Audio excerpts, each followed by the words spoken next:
NTR scale తీసుకుంటే అన్ని movies లో ఉన్న మిక్స్డ్ యాక్టింగ్ మనకి ఈ మూవీలో కనిపిస్తుంది. చాలా అంటే చాలా బాగుంది. వితౌట్ ఎన్టీఆర్ నో దేవరా లేదు. క్రేజీ, ప్రతి షాట్ చాలా అమేజింగ్ గా ఉంది. Oh my God, like అంటే సింహాద్రి ఆ టైమ్ లో చూసినాం, మళ్ళీ దేవరాని. Both did equally. Janhvi crazy అంటే క్రేజీ ఉంది. జాన్వి కోసం వెళ్ళి చూడొచ్చు. తక్కువే ఉంది but she played very good. Yeah bit, but story connect అయిన వాళ్ళకి అదేం అనిపించదు. Overall movie is like blockbuster. ఎలా అనిపించింది సినిమా? ఎలా బాగుందండి. ఇప్పుడు అదే చెప్పాను. లేదు బాగుంది. అంటే బాగాలేదని చాలా మంది అంటున్నారు కదా. లేదండి, యాక్షన్ అయితే చాలా బాగుంది. ఎన్టీఆర్ యాక్షన్ చాలా బాగుంది. ఓకే, ఇంటర్వెల్ సీన్స్ అవన్నీ ఎలా అనిపించాయి? నేను అంత డీటెయిల్ గా రివ్యూ చేయలేను, సారీ. మీకు హైలైట్స్ ఏమనిపించాయి అది ఒకటి చెప్పండి. ఫైట్ బాగుందండి, ఎన్టీఆర్ యాక్షన్ బాగుంది. జాన్వీ కపూర్ అయితే కొంచెమే ఉంది, బట్ బాగుంది. అంటే జాన్వీ కపూర్ ఏమో గెస్ట్ రోల్ చేశారంటున్నారు. కొంచెం సేపే ఉంది, బట్ ఉన్నంత సేపు కూడా బాగుంది. చుట్టమల్లె సాంగ్ కి మరి ఎలా ఎంజాయ్ చేశారు మీరు? బాగుందండి. వచ్చి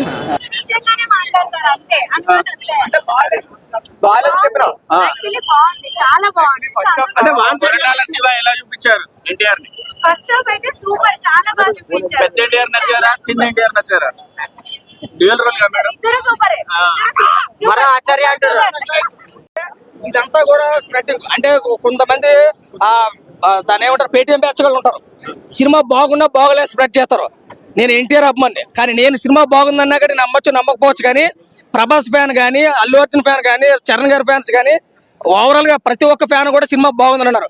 ఫస్ట్ హాఫ్ చాలా బాగుంది, సెకండ్ హాఫ్ ఇంకా బాగుంది.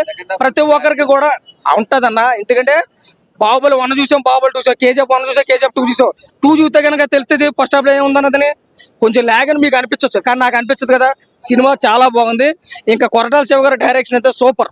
ఆయన రాత, తీత, కోత, మోత, దేవర జాతరలాగా అనిపించింది. నాకైతే చాలా అత్యద్భుతంగా ఉంది. ఇంకా మన ఎన్టీఆర్ గారు కోసం తెలిసింది కదా, ఎన్టీఆర్ నందమూరి తారక రామారావు కాదు, నటనలో తిరిగిలేని రాజు ఎన్టీఆర్ అంటే. ఆ రేంజ్ లో ఉంది. ఇంకా మన అనిరుద్ధ్ అయితే కనుక ఇంకా తెలుగులో ఎలాంటి మ్యూజిక్ ఇవ్వలేడు, టాలీవుడ్ కి ఇంకెలాంటి మ్యూజిక్ ఇవ్వలేడు. చాలా అత్యద్భుతమైన సినిమా. జాన్వీ కపూర్ గారిని ఫస్ట్ హాఫ్ కి అంటే పార్ట్ 1 కి ఎంతవరకు వాడాలో అంతవరకు వాడారు. పార్ట్ 2 కి ఇంకా చాలా గట్టిగా వాడుకుంటారని తెలిసింది. కాబట్టి సినిమా అయితే నాకు బాగా నచ్చింది. విలన్ గారు సైఫ్ అలీ ఖాన్ గారు చాలా అద్భుతంగా ఉన్నాను. అంటే ఆయన గతంలో మనకి ఒక సినిమా చేశారు, అది డెబ్యూ కాదు, ఇదే డెబ్యూ అని అనుకుంటారు. కాబట్టి చాలా బాగుంది సినిమాలో. అంటే ఒక మనకి ఇంటర్వెల్ సీన్ కానీ, క్లైమాక్స్ సీన్ కానీ చాలా అత్యద్భుతంగా అయితే అనిపించింది. ప్రతి ఒక్కరు చూడదగ్గ ముచ్చటైన సినిమా. మా అమ్మమ్మగుడు లాంటి సినిమా ఇది చాలా బాగుంది. అవుట్ ఆఫ్ 5 రేటింగ్ ఖచ్చితంగా 3.5 అయితే ఇవ్వచ్చు. జై ఎన్టీఆర్, జై దేవరా. చెప్పి తీసి కూడా అతను చెప్తాను. అవసరం ఆమె కేసు పెట్టుకున్నాను. ఇక్కడ దగ్గరలో పోలీస్ ఏది ఉంటుంది దాని మీద అర్థందా. సినిమా చాలా బాగుంది, బ్లాక్ బస్టర్ మూవీ అన్న. చాలా బాగుంది అన్న. మొత్తం అంతా స్టోరీ అంతా బాగుంది. కొంచెం కాపీ అనిపించింది అంతే, కానీ బాగుంది. మిగతా అంతా బాగానే ఉంది. ఆ 2 సీన్లు ఒకటి తీసేస్తుంటే వేరే ట్విస్ట్.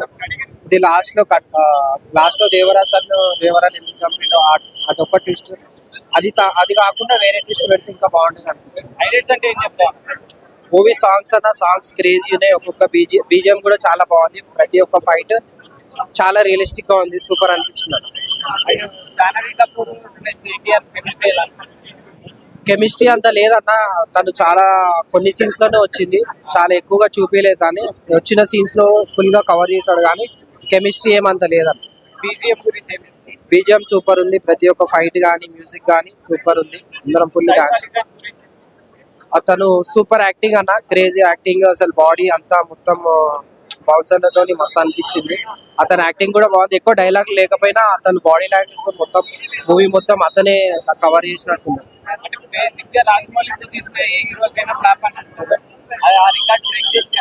రికార్డ్ బ్రేక్ చేసినట్టే తప్పకుండా.